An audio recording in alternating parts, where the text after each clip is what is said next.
Emily and Daniel Harper were the perfect couple, or so everyone thought. Beneath the polished facade of their idyllic suburban life, secrets festered, leading to a betrayal so shocking that it would unravel their family and shake their entire community to its core. Emily and Daniel Harper were the kind of couple everyone admired. They lived in the picturesque suburb of Riverview, a community known for its tree-lined streets, well-manicured lawns, and friendly neighbors. Emily was an elementary school teacher, beloved by her students and respected by parents. She was the kind of person who always had a warm smile and a kind word for everyone she met. Daniel, on the other hand, was a financial advisor with a successful practice. His charm, intelligence, and polished demeanor made him a favorite at social gatherings, where he often regaled friends with stories of his business triumphs and family adventures. Their home was the epitome of suburban bliss. A large, comfortable house with a wraparound porch, it was the center of their family life. On weekends, the sound of their children's laughter would fill the air as they played in the backyard. Emily and Daniel were often seen hosting barbecues for friends, where Daniel manned the grill while Emily ensured everyone had a drink in hand. To the outside world, the Harpers seemed to have it all: success, happiness, and love. But perfection, as it often does, masked hidden fractures. While Emily and Daniel appeared to be partners in every sense of the word, Emily's closest friends occasionally caught glimpses of strain. There were moments when Emily seemed preoccupied, her bright demeanor momentarily dimmed.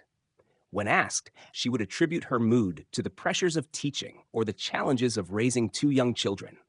Her friends accepted her explanations without pressing further, unwilling to pry into what they assumed were typical struggles of a busy mother. Daniel's charm also had its detractors. Some of their neighbors found his charisma a little too polished, his smiles a little too practiced. "He's like a politician," one neighbor remarked after a block party. "Always saying the right thing, but never letting you see the real person underneath."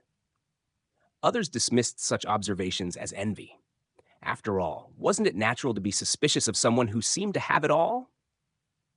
Life in Riverview carried on with its usual rhythm until one Friday evening when everything changed. Emily was supposed to pick up her children from their after-school activities, a routine she never deviated from. But that evening, she didn't show up.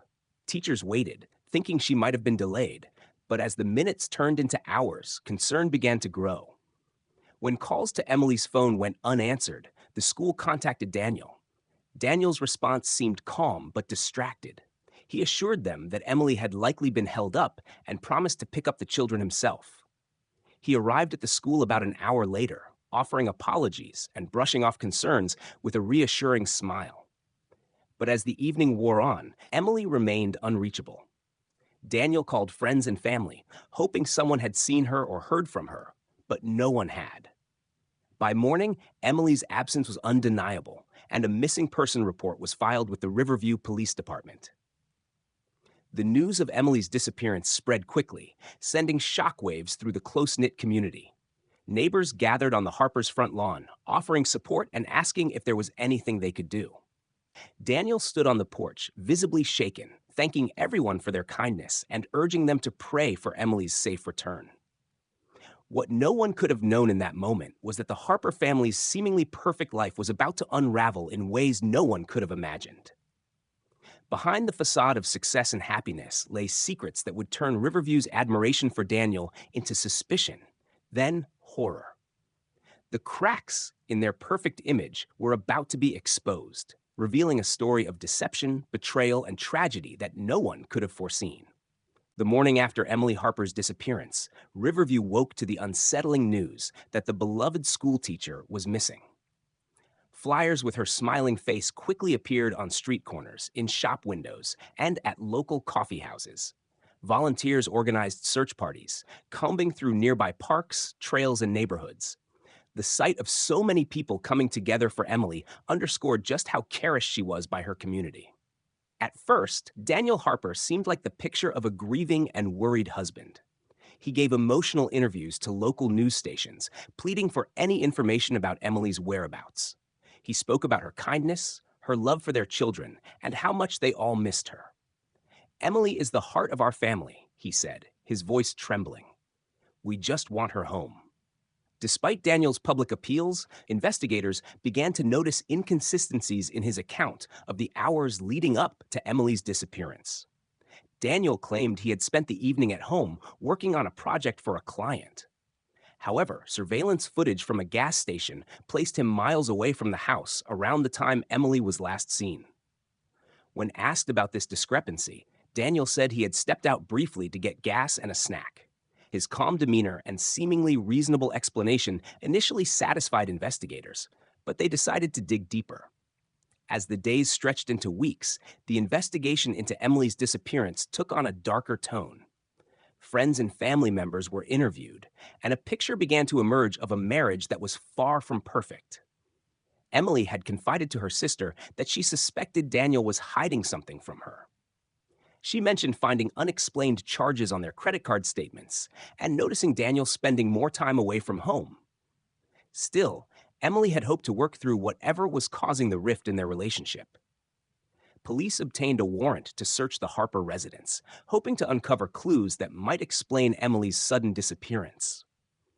Inside, they found a meticulously organized home, but there were small, unsettling details that caught their attention. For instance, a patch of carpeting near the living room appeared to have been recently replaced, and a faint chemical smell lingered in the air. In the garage, they discovered a tarp and rope, both of which tested positive for trace amounts of blood. Daniel's behavior also began to shift. While he initially appeared distraught and cooperative, his demeanor grew colder as the investigation progressed. He started avoiding calls from investigators and seemed increasingly detached from the search efforts. Neighbors whispered about the tension in the Harper household in the weeks leading up to Emily's disappearance, recalling muffled arguments late at night. Amidst these developments, investigators uncovered another startling revelation. Daniel had been leading a double life. Bank records showed large cash withdrawals from their joint account, which Daniel had used to fund gambling trips to nearby casinos. More damning, several women came forward, claiming to have had affairs with him. These discoveries painted a picture of a man whose carefully constructed facade was beginning to crumble. As the case grew more complex, public opinion shifted. The once admired Daniel Harper was now the subject of growing suspicion.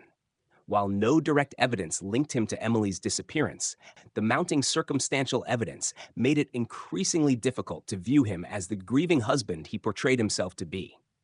Investigators were determined to uncover the truth, but they knew that the answers might reveal a story far darker than anyone in Riverview could have imagined.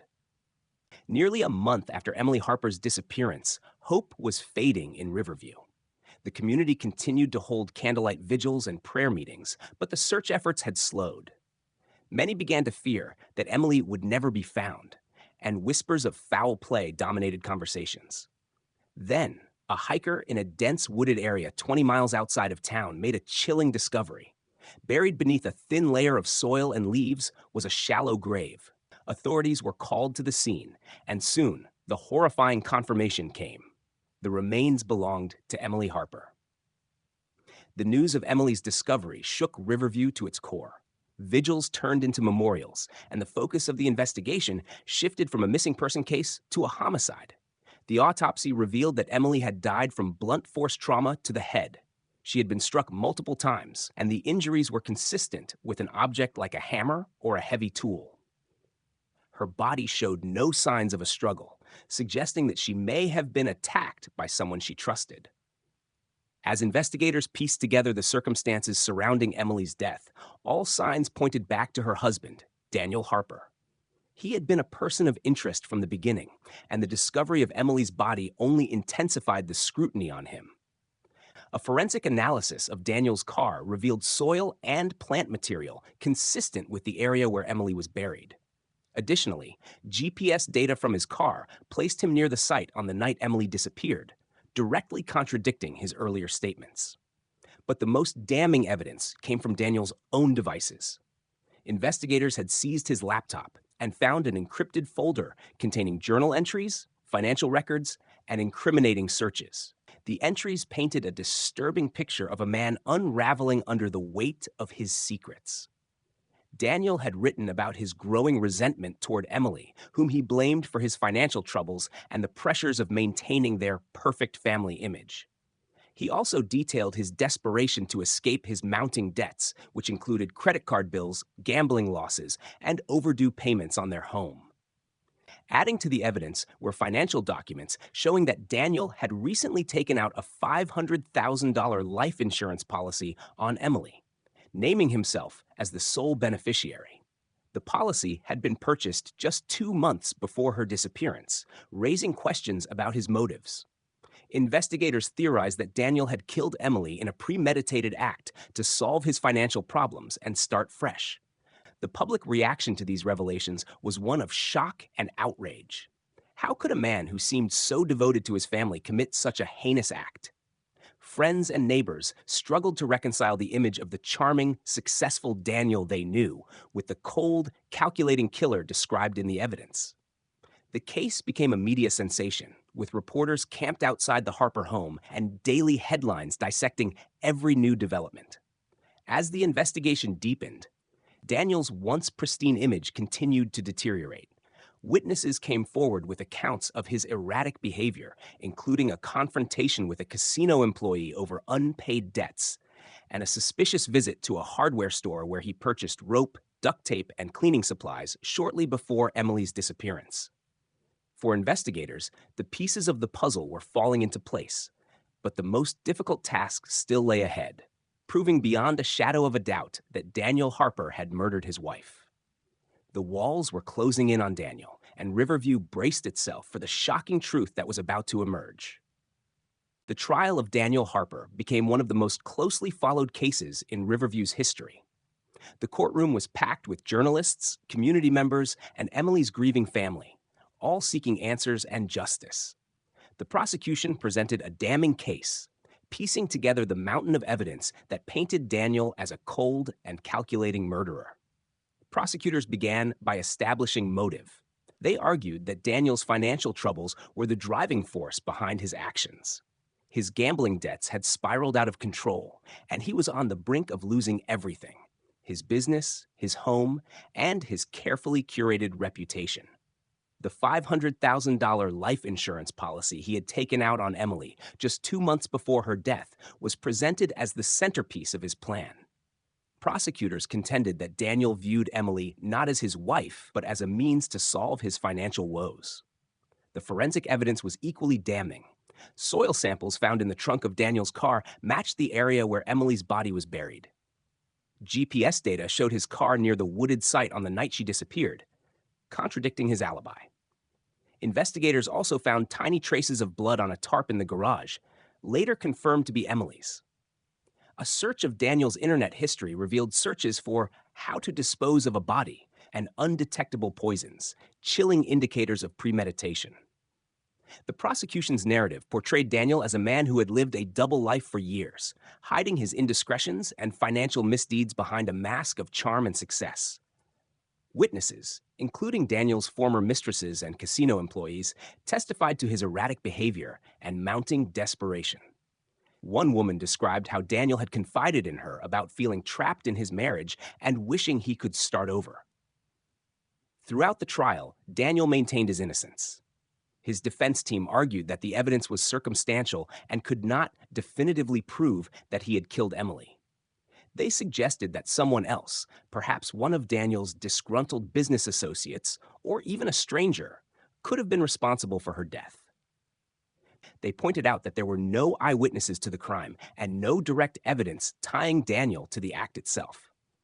The defense also attacked the reliability of the prosecution's timeline, questioning whether the GPS data and soil samples were enough to convict. Daniel took the stand in his own defense, portraying himself as a loving husband and father who had been unfairly targeted by investigators eager to close the case. He insisted that while his actions may have seemed suspicious, he had nothing to do with Emily's death. Despite the defense's efforts, the jury seemed swayed by the overwhelming weight of the evidence.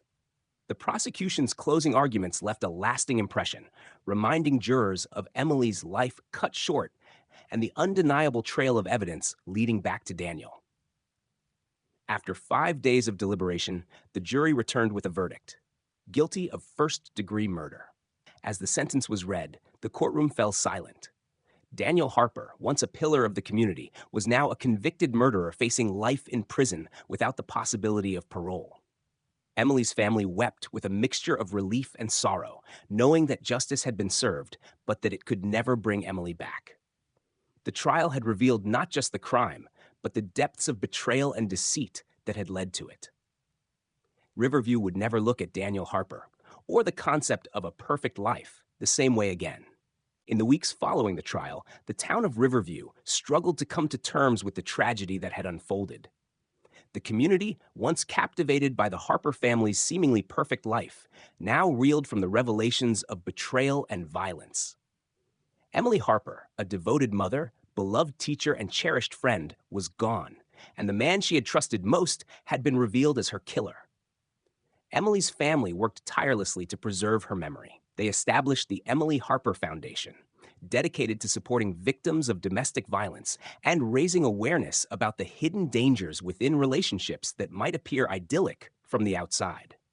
Donations poured in from across the country as news of Emily's story spread, and the foundation quickly became a beacon of hope for those in need. Meanwhile, Daniel Harper adjusted to life behind bars. Stripped of the image he had worked so hard to maintain, he became just another inmate in a maximum security prison. Despite his conviction, Daniel continued to proclaim his innocence, occasionally granting interviews in which he claimed he had been framed or the victim of a tragic misunderstanding. These statements, however, did little to sway public opinion. To most, Daniel was a man who had been consumed by greed and selfishness, willing to destroy his own family to escape his financial troubles. For Emily's children, the loss of their mother and the imprisonment of their father created a void that could never truly be filled. They were placed in the care of Emily's sister, who did her best to provide them with stability and love in the wake of their unimaginable loss. As they grew older, questions about their parents' lives and the events that led to their mother's death became unavoidable.